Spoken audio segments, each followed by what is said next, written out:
Welcome to my YouTube channel. Subscribe, like, share and drop your comments. Thank you. Today we'll learn how to make a buttonhole without a buttonhole machine.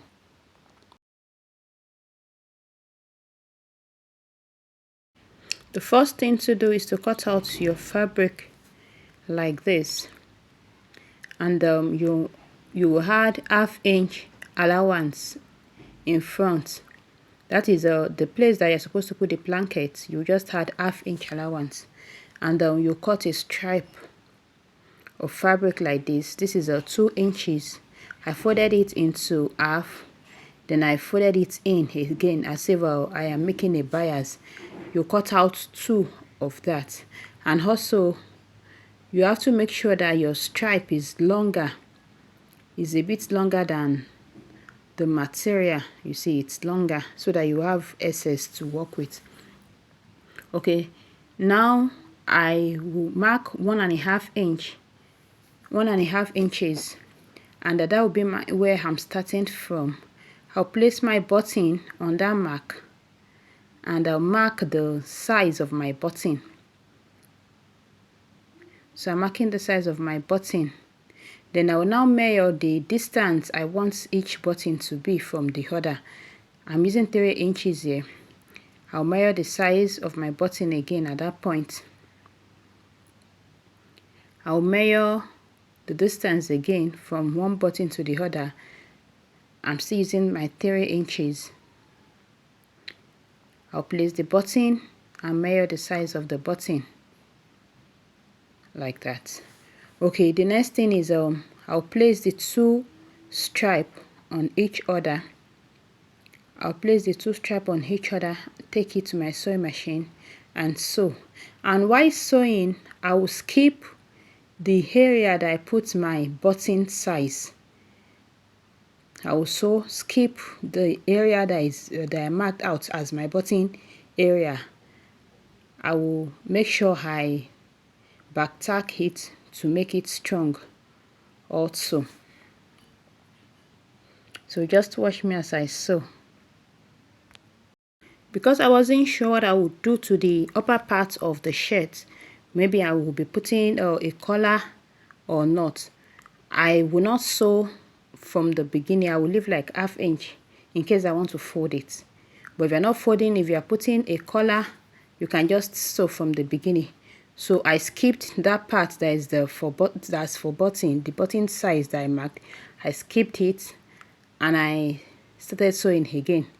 Once I get to where my button is supposed to be, I will back tack and skip. I'll back tack, then I'll skip. That's the point the button is supposed to be.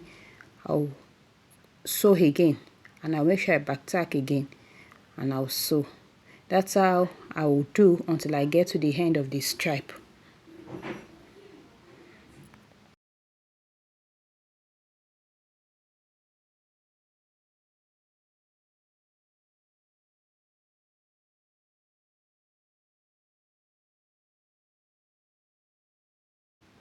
Okay, I'm done sewing, so I'll just cut out all the excess thread.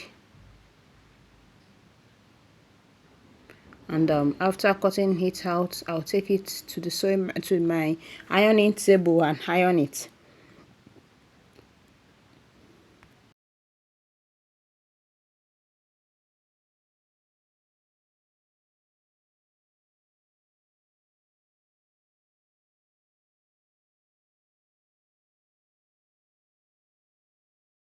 Okay, this is what it looks like. You see the hole that I skipped. You see it? That is where the button is coming out from. That is what will serve as our buttonhole. Okay, so after ironing, one of the reasons why I didn't start from the beginning is so that I'll be able to fold that part. You see the way I'm folding it? That is in case your shirt is not the one with a collar. To have a nice finishing, you just have to fold it like this and sew it. But since this is just a tutorial, I'm not using this particular clothes for anything. So I'll just leave it like that and just show you how to sew. So I'll put my clothes in between the straps and I'll just sew it straight down using the 1/2 inch allowance I left on the shirt pattern.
Alright, so this is what I have at the end of the day. You just put your button and pass it through that hole.